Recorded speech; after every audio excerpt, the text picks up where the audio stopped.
English Leap Podcast. With your favorite teacher.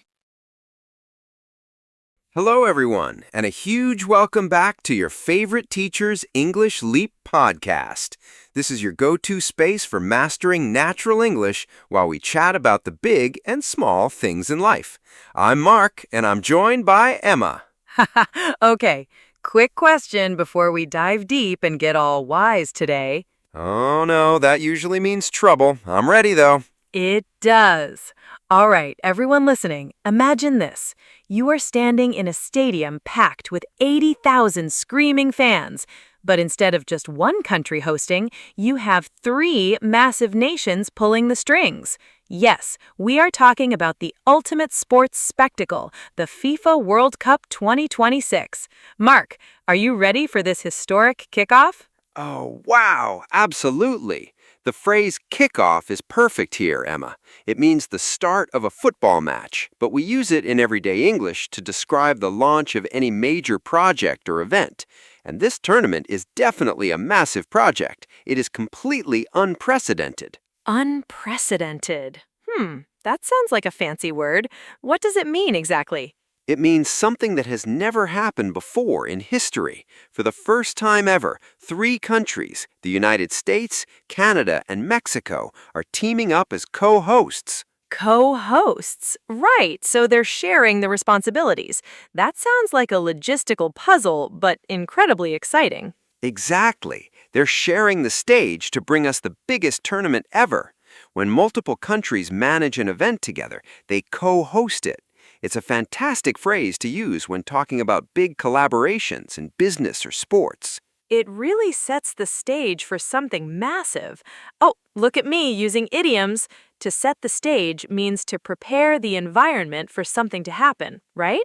Spot on. You are already naturally picking up the vocabulary.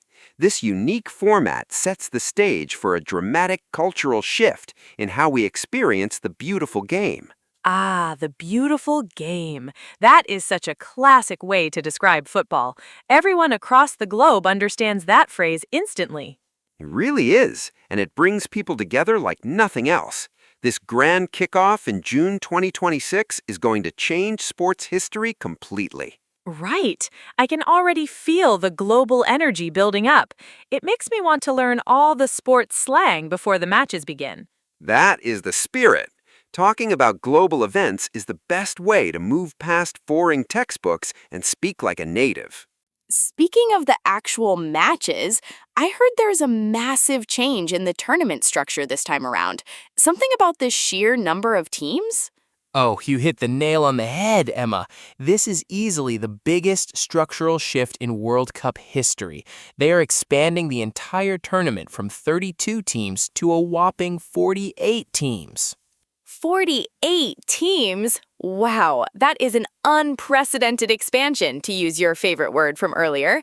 But wait, won't that make the whole group stage completely chaotic? A lot of football purists think exactly like you do. The group stage is the initial round where teams are divided into smaller groups to compete. With 48 teams, the dynamics change entirely. There will be 12 groups of 4 teams each, which is just massive. 12 groups? That is an incredible amount of football to watch. But I suppose it means we get to see countries that have never qualified before, right?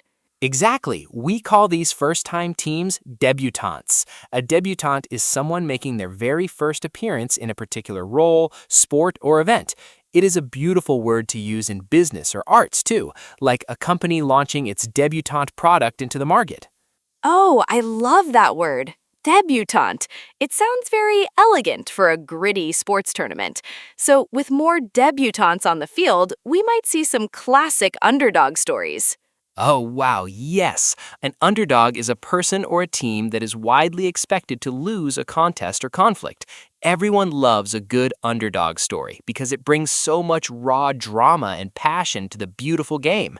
When a small team beats a massive football giant, it is the ultimate thrill.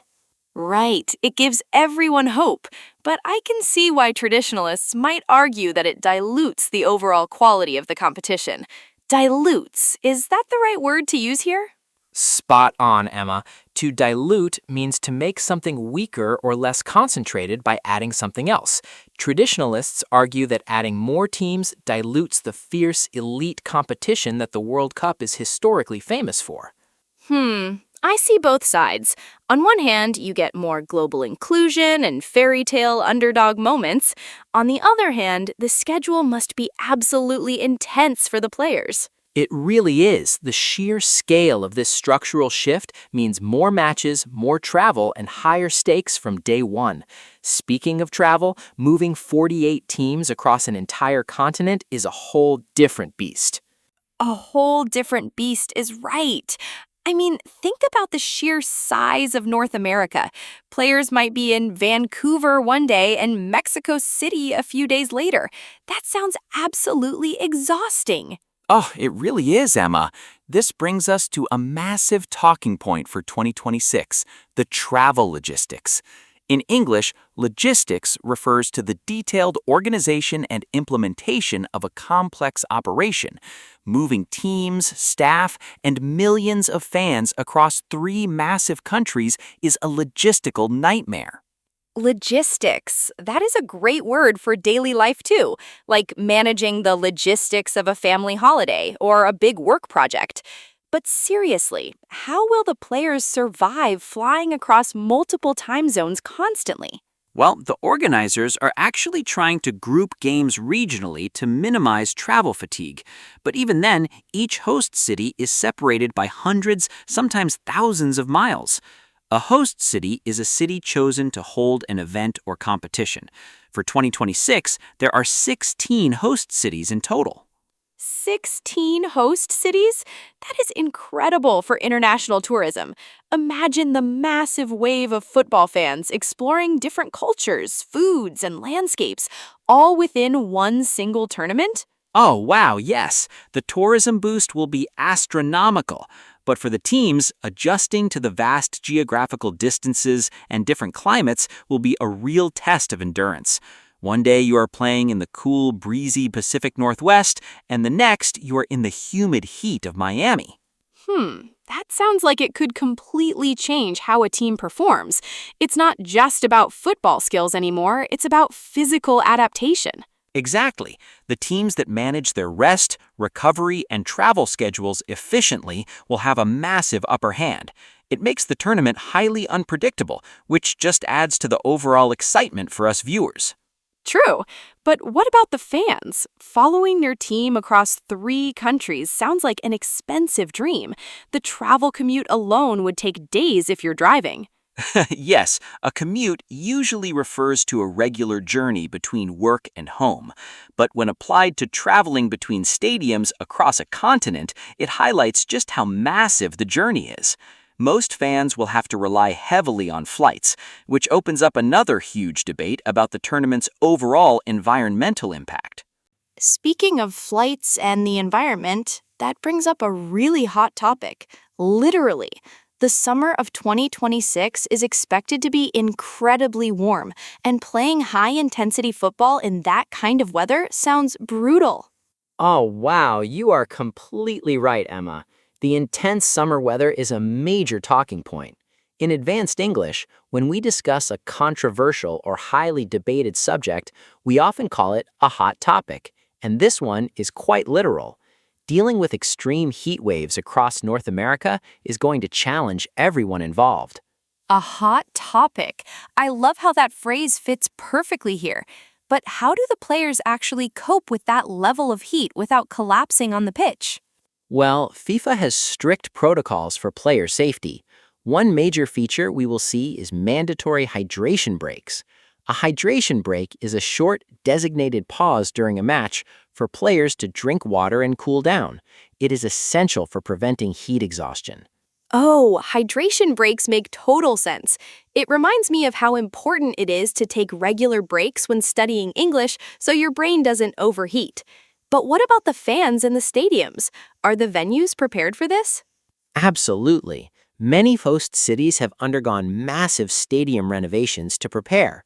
Stadium renovations mean upgrading, modernizing, or repairing existing sports facilities. Some venues are adding advanced cooling systems or retractable roofs to protect fans and players from the glaring sun. Upgrading the stadiums sounds great, but doesn't all this construction and constant flying create a massive carbon footprint? Exactly. That is the other side of the environmental conversation. A carbon footprint is the total amount of greenhouse gases, specifically carbon dioxide, produced by our actions and events. With millions of fans flying across 3 enormous countries, the carbon footprint of this tournament will be closely monitored and heavily criticized. It seems like balancing a massive global celebration with environmental responsibility is incredibly tough. It really is, Emma. The organizers are promising green initiatives, like using renewable energy in stadiums, but critics remain skeptical. It shows that advanced English conversations about modern sports aren't just about scores and goals. They involve complex global issues like climate change. Wow, discussing sports can get really deep. I feel like my vocabulary is expanding as fast as the tournament itself. That is exactly the goal. Now that we have covered the logistics and controversies, are you ready to look into our crystal ball for some wild predictions? Oh, wow. Predicting the winner of a 48-team tournament sounds nearly impossible. But come on, Mark, look into your crystal ball. Who do you think is lifting that trophy in July 2026? Haha, that is a tough one, Emma. With so many teams, the classic giants like Brazil, France, or Argentina will face serious pressure. But honestly, I am keeping my eyes on a dark horse. Maybe an African or Asian team will shock the world and become the ultimate underdog champion. Oh, I would absolutely love to see a massive underdog win it all. Imagine the scenes. But, regardless of who wins on the pitch, this entire tournament is going to be unforgettable. I feel like I have learned so much more than just football facts today.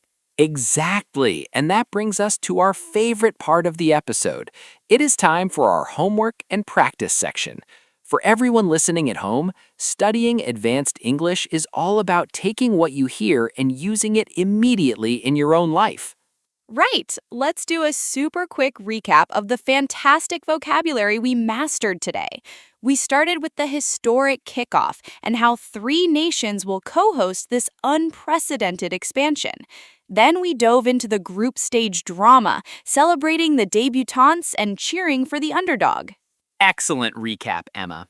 Then we moved into real-world issues, discussing the travel logistics across 16 host cities and tackling hot topics like mandatory hydration breaks during intense summer weather, stadium renovations, and the overall carbon footprint of the event. Wow, that is a lot of high-quality vocabulary to level up our daily conversations. So here's your official homework assignment for today, listeners.